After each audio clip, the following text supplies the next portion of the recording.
We are not giving them direction. We just leave them to the world, and the environment is not giving them the direction to follow. You can see a youth that is not even respect elderly person on social media, to talk to elderly person anyhow.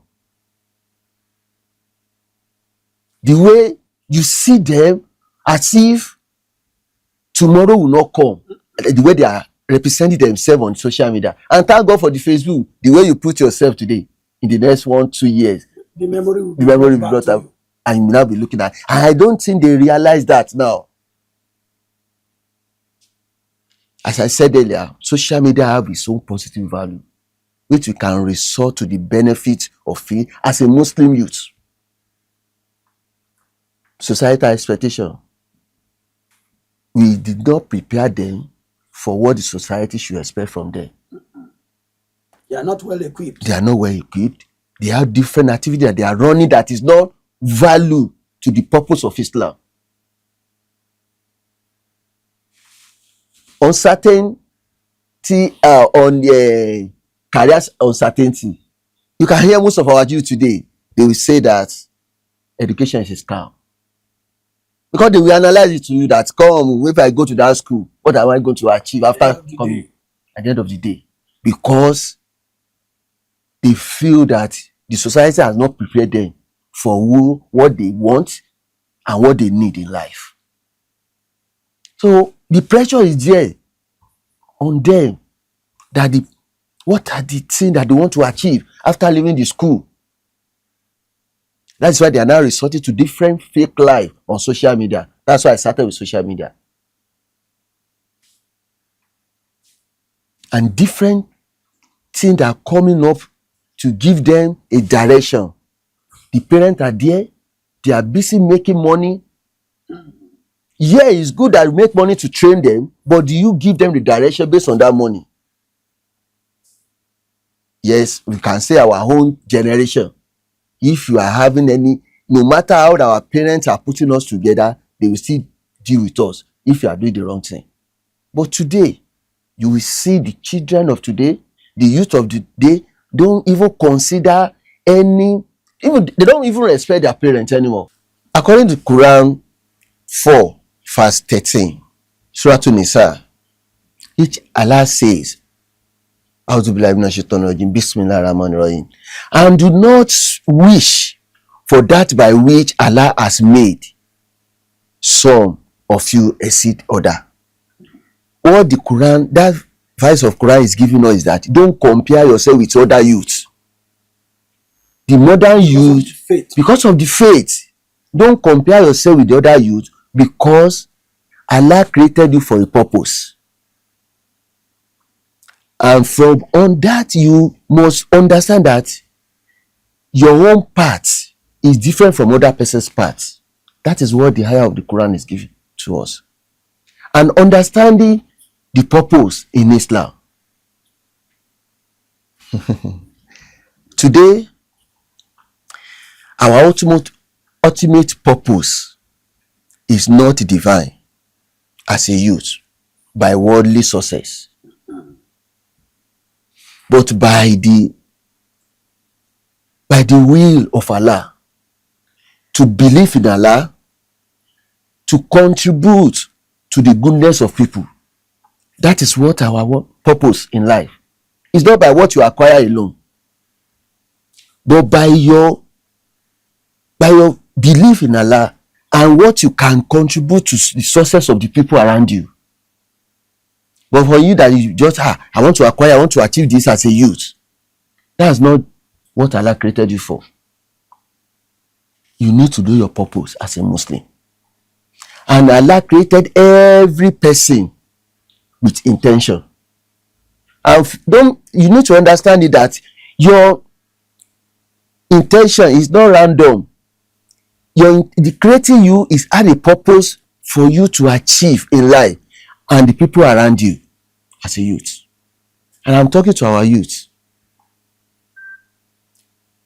Your talents, your challenge, and the environment are part of your divine purpose in life. that talent that Allah gave you have a purpose. And Allah does not promise you that you will not face challenge on that talent. The ayah of the Quran where Allah say that you can, that fahim nama alisul yusra, in nama alisul yusra, that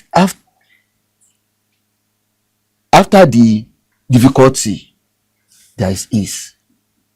So when you are facing challenges based on what Allah has endowed in you, don't think that challenges is to derail you or not to make you somebody in life. But that challenges want to equip you to be value to the purpose of Islam and to the community that you find yourself. The new mayor of New York that was just elected, when he was delivering his speech, he said that I'm a Muslim. I'm just 34 years old. I'm a Muslim, and I project the beauty of Islam in me.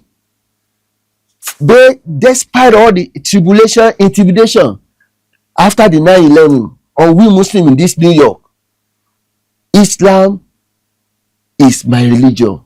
And he was able to project despite the challenges. But the intellect, the skill that he has, he used it to make sure that he rise to the level that no Muslim has ever become the mayor of New York in the history of America.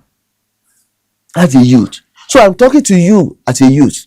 The value you can see in yourself, any challenges you are facing based on the talent or the environment you find yourself or the family that you find yourself, always have at the back of your mind that Allah have the purpose of creating you. And the intention that Allah have to create you, Allah have the preparation for you. Both here in this world and in the hereafter. So always have it at the back of your mind that your purpose in life is to create the value for the other Muslim around you as a youth. Somebody like us, alhamdulillah, I always appreciate Nasfat for giving us the privilege as a youth. When we started as a Nasfat youth, we see a lot of things that we can do to promote the Islam through the Nasfat. If there is no Nasfat, we might not be able to achieve what we are doing today. We rise from what our fathers in Nasfat laid down for us. And that is where we are today. Following their footsteps. We are following their footsteps. And today, and I want to pass the message to the parents that you are denying your youth, your children, to belong, to partake in the activities of the Nasfat youth. Forget that you think that they don't have the same level with your children. No. Always have it at the back of your mind that if they participate in the activities, they will learn one or two things. And they too can give their own idea on how they can promote Islam and make Nasfat a successful one. All right, comrade. On that note, I want you to marry the pressure in the society and how they can navigate it with Islam as a society. Alhamdulillah. The pressure in the society has already been exposed to us. We understand it. But as a Muslim youth, how we can navigate it is that, first and foremost, you observe your 5 daily prayer. You do your dua, you do the azkar. You can use anything. Forget about the akida or the creed that anybody is with. If it's the rosary, the tesbah that is convenient for you to do your azkar, your dua, use it. If it's counter that is convenient for you, use it. Just make sure that you do your 5 daily prayer and do the azkar. The azkar will liberate you from something that you are not convenient about. Because the world will give you certain things, but Islam will give you what Allah wants you to do. So, do the azkar, attend Islamic function, purpose journal. You write something after every week or every day, every week. You write something down about yourself. What have you achieved as a Muslim youth today? As checks and balances. Yes, check yourself. Seeking knowledge.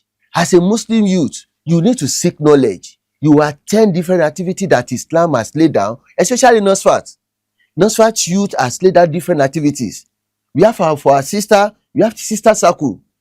For both the brother and sister, we have youth camp that is coming up for this December. And NOSFAT has given us the opportunity to attend Dawa training. And as a Muslim and a Muslim counselor, you have to undergo the training, because as a counseling committee, we train all our counselor and our imam in order to project the good mental image of guiding and counseling for our Muslim brother and sister, especially the non-SWAT member.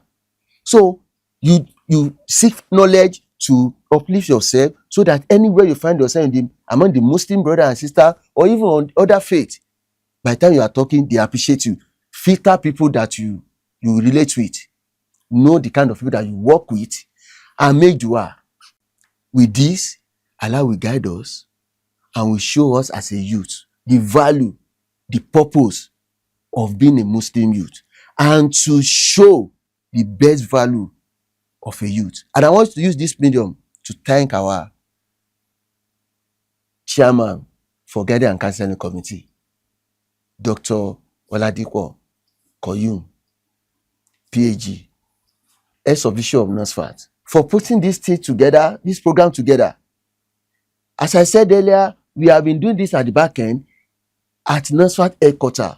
We've been organizing counseling session and therapy session for all our father and mother, the youth and the children, especially the various groups at headquarters, to let them understand the value of the parenting, the value of marital life, and anybody that is going through depression. And we've been going around the zone, Lagos and Ogun zone, to sensitize them on the importance of guidance and counseling. And today, our chairman has put again that, okay, we cannot travel far, but the speech, the presentation can go far. So I want to thank our chairman, and I want to thank the NOSFAT for giving us the platform. If there is no NOSFAT, we will not be here to say this. Thank you very much, Comrade Olaniyi Abdulhakeem Olawale, for coming to this program today. And we hope to have you again very soon, whenever we call you. Inshallah. And to our audience at home, we thank you very much for listening, for being part of this program, and we hope you find interesting thing, at least to add to our ways of life. Until we come back to your way next week, I remain yours sincerely, Suleiman Olanrewaju. Until then, thank you. I say salam alaikum wa rahmatullahi wa barakatuh.